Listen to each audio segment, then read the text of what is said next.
turimo turabona abantu benshi cyane bagenda bahakana imbaraga z'Imana, bagenda bahakana imbaraga z'agakiza. Rimwe na rimwe umuntu akakubwira ati njye nabimazemo igihe kirekire, njye nabonye nta mumaro, nabonye ntacyo byangejejeho, nabonye narataye igihe, ariko ndasaba Imana kugira ngo yongere yigaragarize mu bantu bayo, igaragaze yuko imbaraga z'agakiza zikwiye kugendera mu bantu bayo.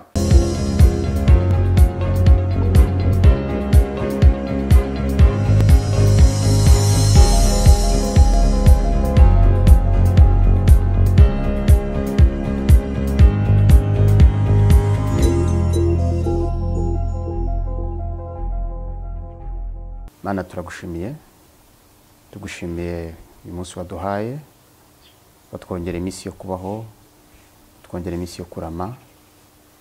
Mana nushimye kandi uhabwe icyubahiro, warinze ubwoko bwawe.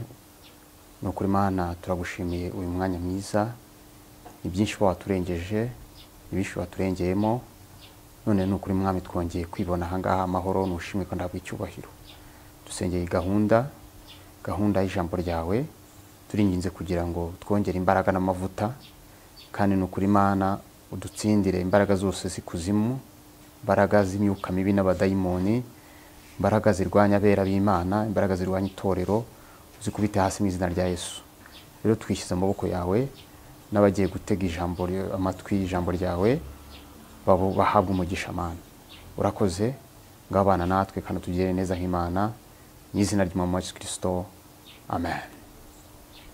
Ndabasuje mu izina ry'Umwami Yesu Kristo.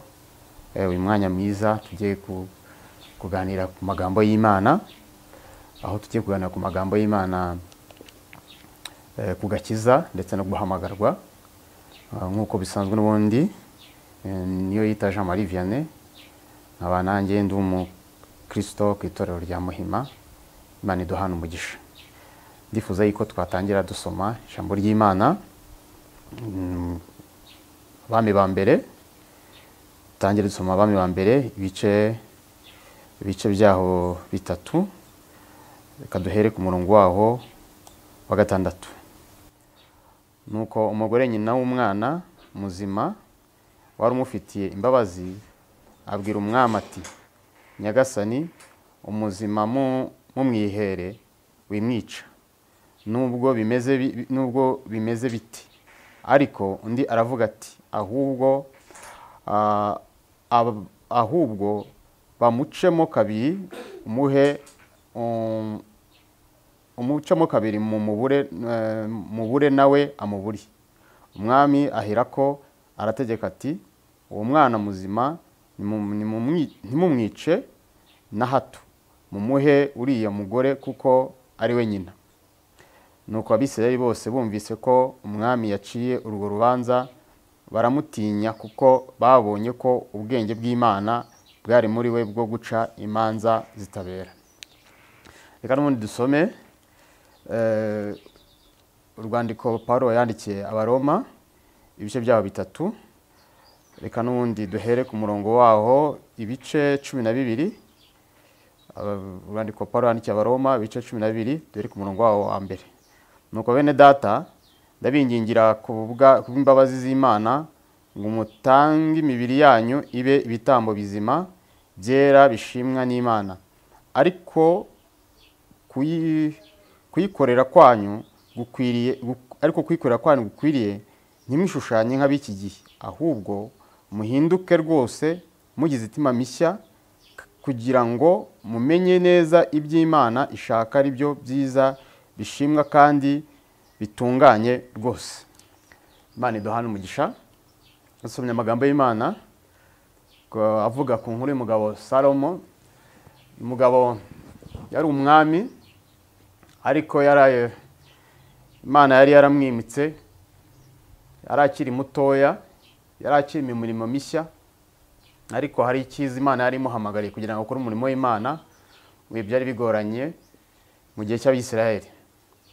Ahangaha rero nubwo twatangiye tubivuga ku gakiza, nifuze yuko iyi nkuru ya Salomo, uburyo ki abagore baje bamusanga bamubwira yuko bari ahantu nahite nko ku bitaro, umwe arabyara, umwana umwe yitaba Imana, undi noneho arabyara, araryamira umwana nawe umwe yitaba Imana, undi abyara umwana muzima.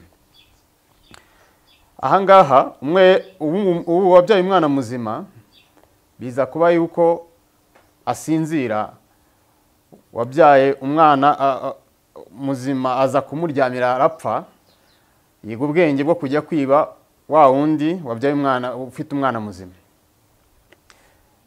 Noneho akangutse yisanga umwana aryamanye n'umwana wapfuye kandi azi neza ko yaryamye neza ndetse ko yamwitayeho nta n'impamvu yo kuba yabyara umwana upfuye.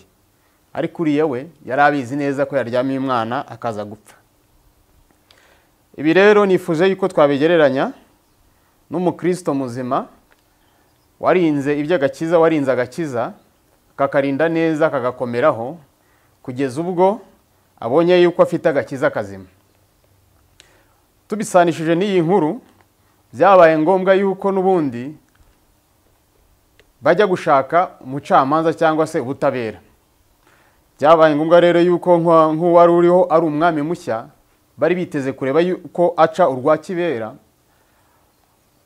Aragenda bamugeza imbere, buri wese atangira kuvuga ikibazo cye, ariko rubura gica, ndetse nta n'ibimenyetso byari bihari, nta n'uburyo bwo gupima bigaragaza yuko umwana ari umwe w'icyo gihe cyari byakabaho.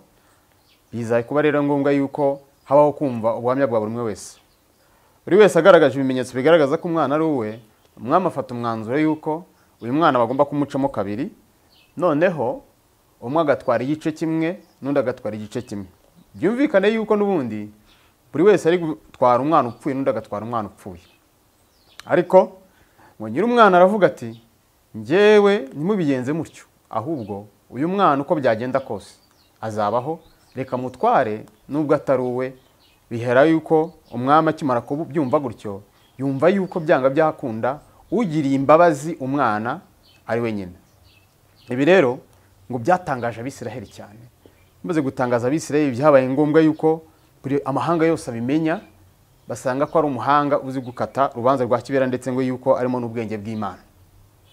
Ibi rero ni nako bimeze muri iyi minsi ya none. Buri umwe wese ari uko yiyumva, ndetse umwe ashobora kureba batyo agatekereza yuko agakiza kazima ari uko yuko abarizwa mu itorero runaka.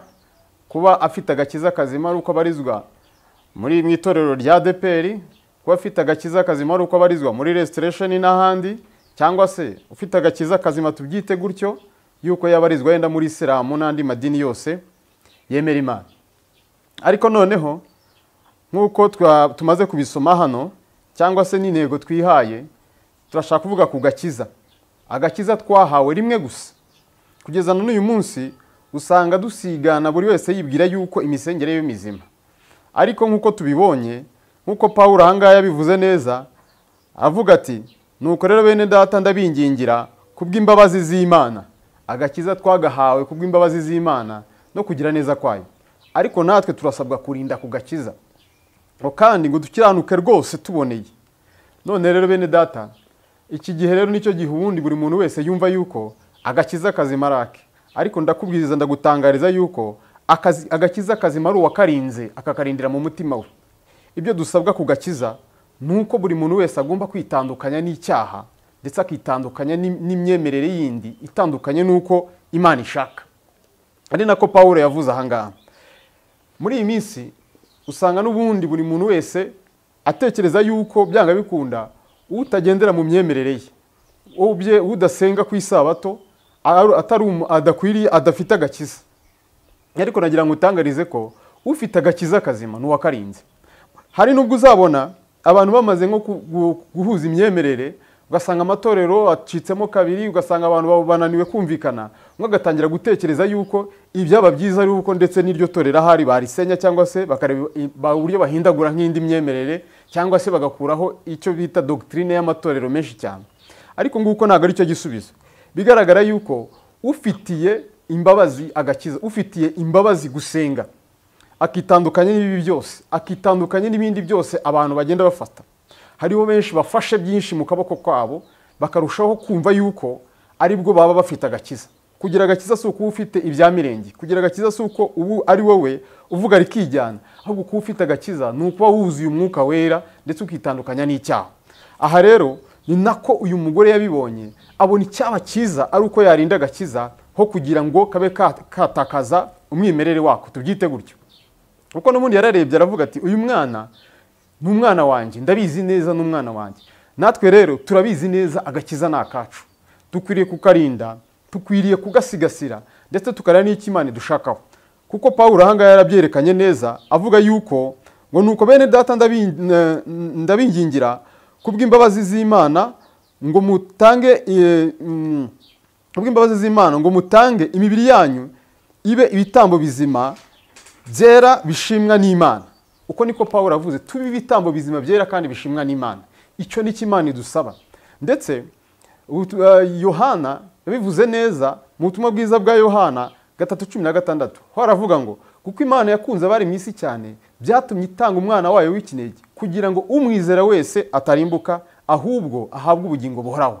Nuvuga ngo Imana yadukunze birenze, ngo Imana ngo uwo ari we wese uzagira, kuko iyo Imana yaradukunze urukundo rurenze uko tubitekereza. Aho niho twahereye ugakiza rimwe kaduhawe rimwe gusa. Ni nako dukwiriye kurinda agakiza kacu ndetse tukaba ibitambo bizima byera kandi bishimwa n'Uwiteka. Haleluya. Imana yacu rero iduhe kandi gusigasira no kurinda agakiza kacu. Biragoye cyane muri iyi minsi kugira ngo ubashe kumenya uko wapima igipimo cy'umuntu ufite agakiza by'ukuri. Ariko ahangaha ni naho urwandiko Pawulo yandikiye Timoteyo habivuga neza ngo biragoye mu minsi y'imperuka kuba wamenya umuntu, ubwo ibihe byabo bizaba bigoye umuntu wari we wese, bizaba bitamworoheye, ntabwo bizaba byoroshye, aho buri muntu wese muri iyo minsi izaba igoye, izaba igoranye, kuko ngo bizaba bigoye cyane, kuko ngo abantu benshi bazaba birarira, bakunda ifeza, bakunda impiya, ngo bafite ishusho yo kwera, ngo ariko bahakana imbaraga zako. Aho ngaho niho hantu hakomeye cyane. Timoteyo wa 2:3 ugomeje ugasoma umurongo wose hakwereka igihe cy'ubuhenebere kizaba kigwe muri iyi minsi y'imperuka. Nicyo gihe rero dusohemo bigoye kugira ngo umenye neza ese umuntu wakira agakiza ameze ati, umuntu wakira agakiza yitwara ati. Aha ngaho niho rero ngo imibiri yacu ibitambo bizima bishimwa n'Uwiteka. Nukomeza gusoma amagambo Pawulo yavuze kuri iyo ngingo, bigaragara yuko yashatse kuvuga yuko ngo ndetse twitandukanyije n'abiki gihe. Abiki gihe bo rero bafite ibintu byinshi bibaranga, imvugo, imitekerereze, imyitwarire, ndetse ukabona yuko bitandukanye cyane n'abantu bakiriye agakiza. Biragoye kugira ngo umere nk'abiki gihe, kandi nurangiza wakira iby'agakiza ugomba kwitandukanya nuko Imana yo irashaka yuko ngo tumera nk'uko Pawulo yabivuze. Dusubiye inyuma gatoya kuri iki gihe cy'igihe umwami yacaga urubanza, buri muntu wese yumvaga, umugore wese yumvaga yuko byanga bikunda agomba gutsindira umwana. Ariko icu rwa kibera niyo wenyine yaje gukorera mu mukozi w'Imana, aramubwira ati uko byagenda kose umuntu wese umwana agiye kumucamo kabiri. Ntabwo rero twifuza yuko agakiza kacikamo kabiri tukishushanya tugahwana n'abiki gihe. Twebwe rero ntabwo dushaka guhana n'abiki gihe, ahubwo turashaka gushikama tugaragara ibimenyetso byo gukiranuka mu izina rya Yesu. Ngo kuko Bibiliya tubwira ngo ibimenyetso byanjye bizajyana n'abera, turangwamo n'imbabazi, kubabarira, urukundo, ibyo nibyo bizagendera hagati yabo. Ngo ndetse n'ibimenyetso by'abera n'ibitangaza bizakorekera muri bo. Ntabwo ibyo ngibyo bihagije, ntabwo ikimenyetso ari kuba dukora ibitangaza, ahubwo gukiranuka n'urukundo rukaturanga, ndetse n'ishusho yacu n'imigendere yacu n'imikorere yacu bikaturanga. Ndashima Imana rero kubw'uko mpawe umwanya wo kubasha kubwira bantu bakiriye agakiza, mukarinde mugasigasire kugira ngo tutazamera nk'uyu mugore utarabashije kurinda agakiza ke. Bibiliya hari inkuru biritubwira ngo umunsi umwe ngo abakobwa 10 bari barindiriye, ngo bari bari aho ngaho bafite amatabaza bategereje yuko ngo umugeni cyangwa se umukwe aza. Mu gihe bari bari aho ngaho bategereje, ngo bamwe barahondobera barasinzira. Noneho bamaze gusinzira, ngo muri batanu bari basigaye bari barindiriye umukwe kwaza. Ngo noneho ngo akihagera ngo nuko bacana amatabaza yabo araka. Uko niko ijambo ry'Imana ritubwira, tugomba kurindira twambaye ibimenyetso by'agakiza, kandi twambaye gukiranuka ndetse no kwizera Imana, ndetse n'ibimenyetso byo gukiranuka turi kumwe nabyo byose. Uko niko tugomba kurindira umwami wacu Yesu Kristo. Oh haleluya. Ahangaha rero ngo igihe kimwe noneho ngo umukweje ngo nuko ngo bacana amatabaza yabo ngo atangira kwaka. Uko niko n'ubusanzwe guhamagarwa kwacu kugaragarira mu gakiza, guhamagarwa kwacu, guhamagarwa kw'abera, guhamagarwa kw'abapasitori, guhamagarwa kw'abahanuzi, guhamagarwa kw'abakozi Imana batandukanye. Ahangaha n'ahandi bigaragara mu gakiza. Birasaba ngo twambare umwambaro w'agakiza kugira ngo tubashe gukora ibindi byose, ariko twambaye imbaraga z'agakiza. Agakiza kacu rero twagahawe rimwe gusa, kandi n'ubundi kugatakaza nta handi bituruka n'ubundi kuri kwa gutakaza ka gakiza. Iyo ugatakaje bitangira kwambara umwambaro nk'uwabikigiye nk'uko bibiri bitubwira. Ahangaha utangira kugiranwa na wa wundi utarabashije kukarinda, ngo nuko noneho ngo amera nk'ubyaye umwana upfuye. Imana iturinde kandi tugirire neza. Imana iturinde kubyara umwana upfuye. Imana iturinde n'ukuri kutarinda agakiza twahawe. Imana iturinde gutesha agaciro by'ibyo twahawe, ibyo twaronse, ibyo twumvishije. Imana ibiturindire kandi dukomeze mu izina rya Yesu. Ndasaba Imana kugira ngo yongere imbaraga zayo kugira ngo abantu benshi bakire agakiza. Ndasaba Imana kugira ngo dukomerezwe muri izi mbaraga z'Imana iduhaye muri iyi minsi, kugira ngo tubashe gukomerera mu gakiza, kugira ngo tubashe kurindirwa mu gakiza, kandi Imana iturinde ntidutakaza agakiza. Turimo turabona abantu benshi cyane bagenda bahakana imbaraga z'Imana, bagenda bahakana imbaraga z'agakiza. Rimwe na rimwe umuntu akakubwira ati njye nabimazemo igihe kirekire, njye nabonye nta mumaro, nabonye ntacyo byangejejeho, nabonye narataye igihe, ariko ndasaba Imana kugira ngo yongere yigaragarize mu bantu bayo, igaragaze yuko imbaraga z'agakiza zikwiye kugendera mu bantu bayo. Mu gakiza niho tubonera amahoro, mu gakiza niho tubonera ibyiringiro, mu gakiza niho turengera kubaho dufite amahoro mu izina rya Yesu. Ndasenze rero ngira ngo nsaba kugira ngo buri muntu wese yakire imbaraga z'Imana, yakire gukora kw'Imana, yakire uburinzi bw'Imana, kugira ngo agakiza yahawe atagatakaza mu izina ry'Umwami Yesu Kristo. Rinda ibyo ufite kitabasha gutakara. Rinda ko gakiza wahawe. Rinda kuba wasohoka mu nzu y'Imana. Rinda kuba wasohoka mu mahoro wahawe n'Imana. Rinda kuba wahawe agakiza kabasha gutsinda icyaha. Ndakwingingira rero kugira ngo ubashe kumera nka Mukristo. Mukristo ngo yageze ahantu ngo mu isoko ngo ry'imbura mu maro, ngo aritegereza ngo ashaka icyo yagura na kimwe arakibura. Aravuga ati njye nta kindi ngura, ndagura ukuri kuko aribwo duhererwa mu gakiza k'Imana yacu. Ndakwingingira rero nawe turi muri iki gihe turi kugendagenda mu isoko ry'imbura mu maro. Ndakwinginga rero kugira ngo n'ubundi nubwo uri mu isoko ry'imbura mu maro, nubwo uri kugendagenda ubona abantu benshi cyane, uri kugendana n'abasinzi, uri kugendana n'abasambanyi, uri kugendana n'abarozi, uri kugendana n'abatizera, uri kugendana n'abatarigeze bahabwa ku gakiza, menya neza yuko wagahawe rimwe kandi ukomeze kukarinda. Imana ikomeze kugufasha. Usenga Imana ikongerera imbaraga, usenga Imana ikongerere ubushobozi bwo kurinda ku gakiza mu izina rya Yesu. Ndakwinginga rero komeza winginga Imana, ugendane n'Imana, usenga Imana ikongera ubushobozi.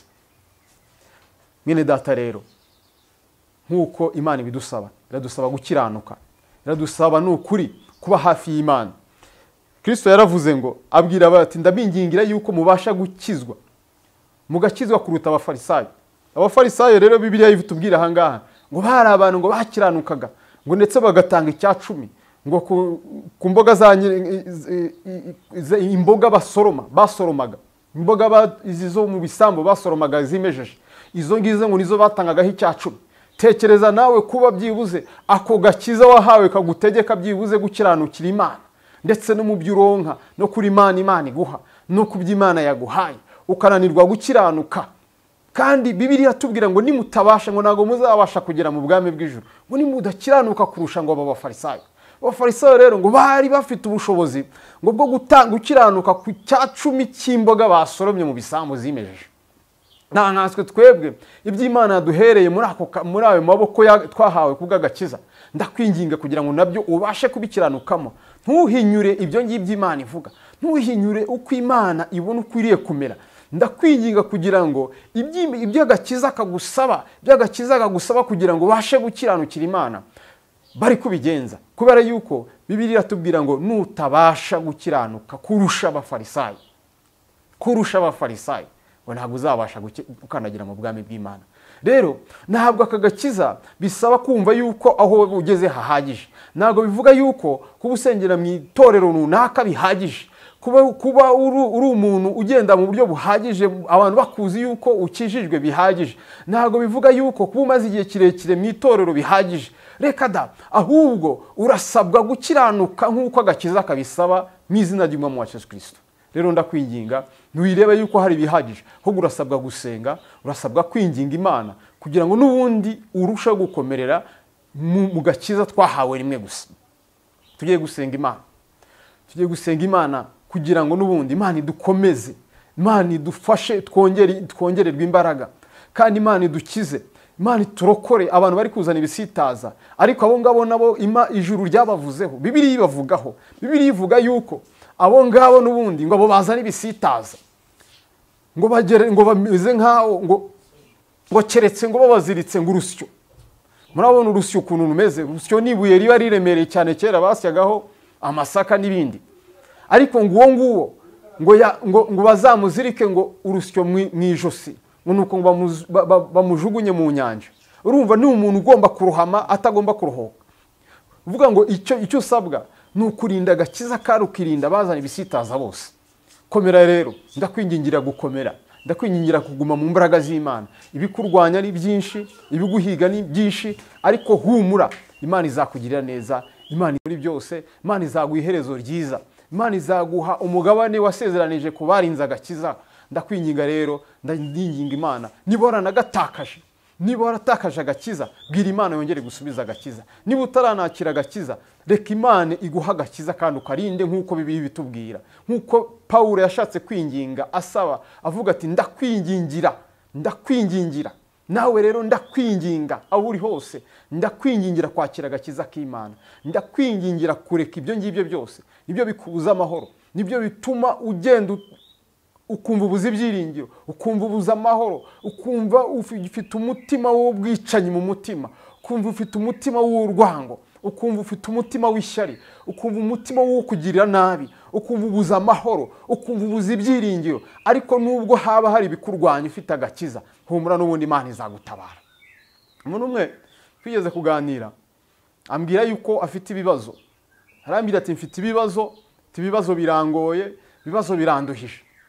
Ndamubwira nti rero natwe nuko abantu benshi bagiye bafite ibibazo bitandukanye, ariko agiye kunsubiza arambwira ngo nibe namwe byibuze muri yo byanze bikomeye muhamagara Imana mukabimubwira muti Mana dutabare, birakomeye, Mana turengere. Arambwira ati ariko nge nta byiringiro byuko nabwira Imana ngo intabare, kuko nzi neza yuko nari umwe mu b'Imana yakumva. Ndamubwira ngo humura, nawe Imana yakumva, humura, Imana yagutabara, humura, Imana yakugirira neza. Wowe akira agakiza mu mutima wawe, nawe Imana izajya yumva gusenga kwawe kandi gutabare kugirire neza. Mwene data rero humura, dufite Imana yumva gusenga, dufite Imana ibasha kuturengera kubwa agakiza twahawe. Rero ndakwinginze kugira ngo wowe ufashe umwanzuro wo kurinda agakiza, wowe ufashe umwanzuro wo kwakira agakiza, wowe ufashe umwanzuro wo kurushaho kuguma mu gakiza, ndagira ngo dusengane Imana. Tugiye gusengana Imana. Niba wumva neza yuko ufashe umwanzuro wo kwakira agakiza, fata mu gituza cyawe wature aya magambo, bwira Imana uti Mana yo mu ijuru, uhereye uyu munsi nemeye kwakira Yesu Kristo nk'umwami n'umukiza, kugira ngo nanjye mbashe kwakira agakiza kabasha kundokora mu byaha, kabasha kundokora mu binkurura binjyanira kurimbuka, bibasha kundokora kuri Satani. Ndakwinginze rero kugira ngo uyu mwanya mwiza rero ukimara kuvuga ayo magambo ntuve muri iyo gereza ya Satani, va muri iyo gereza ya Satani y'icyaha. Satani yango yakuzirikiye, Satani yakuzirikiye mu kuraguza, Satani yakuzirikiye mu tubari, Satani yakuzirikiye mu buraya, Satani yakuzirikiye mu businzi. Reka usohoke mu izina rya Yesu, maze wakira agakiza, maze dusenga Imana nanone. Mana turagushimiye, tugushimiye kuri Imana y'igitangaza, kandi uri Imana y'urukundo, Imana yaduhaye agakiza, Imana yadusubijemo ibyiringiro twari tubuze ibyiringiro, Imana yaduhaye amahoro twari tubuze amahoro. Rero Mana uyu nguyu wakiriye agakiza, reka umuhe agakiza mu izina rya Yesu. Reka kandi tugusabe Nyiringabo Imana uturengere kandi udukomeze. Buri muntu wese wakiriye agakiza umurinde mu izina ry'umwami wacu Yesu Kristo. Murinde kubimurwanya, murinde kubimugerageza, murinde ku ntege nkeya afite. Ndetse Mana nubwo rwose afite ihungabana, afite ubwoba, afite ibimugoye, ari kugenda mu isoko ry'imbura mu mumaro, akabura icyo ahitamo, ariko umurehe guca mu gitwari mu izina rya Yesu. Dusenze dusaba Mana utanga agakiza kuba gakeneye, urinde kuba gafite mu izina rya Yesu. Kandi turingize kugira ngo wagure imbago mwami, kabashe kugera naho kataragera. urugo rutarageramo agakiza rugeremo agakiza mu izina rya Yesu. Ibihugu bitarageramo agakiza bigeremo agakiza mu izina rya Yesu. Ni ukuri turinginze kugira ngo Mwami uzengurukishe imbaraga zawe iki gihugu kugira ngo buri wese yakire agakiza. Uzengurukishe imbaraga zawe mu bihugu bitandukanye, muri Aziya, Oceania, aho hose Mwami turinginze kugira ngo Data mwiza, Amerika, ibihugu byose bikeneye agakiza byakira agakiza. Abagize intege nkeya usuka ububyutse mu izina rya Yesu. Usuka ububyutse mu matorero, usuka ububyutse n'ukuri mu bandi bose bagukeneye. Usuka ububyutse Mwami, twakira imbaraga kugira ngo turinde agakiza. Kandi Data turinginze uzaduhe gusoza urugendo rwacu amahoro mu izina rya Yesu. Uzahe buri umwe wese n'ukuri udukurikiye iherezo ryiza ry'abizera mu izina rya Yesu. Uzaduhe Data kugabirwa ibyo twagabanye mu izina rya Yesu. Uzaduhe umugabane wacu kandi uduhe kugira imbabazi. Uduhe Data gukunda agakiza, uduhe kukagiriramo amahoro, uduhe kukagiramo ubutunzi bwo mu mwuka mu izina rya Yesu. Urakoze Mwami, ngakomeza kubana natwe, uha umugisha buri umwe wese wabanye natwe mu izina ry'Umwami Yesu Kristo. Amen. Ndabashimiye rero kandi Imana ibahe umugisha, kandi wifuza natwe gusangira ubutumwa natwe cyangwa se icyo ikibazo watubaza kuri nimero 0788 81 81 nanone 74. Imana ibahe umugisha.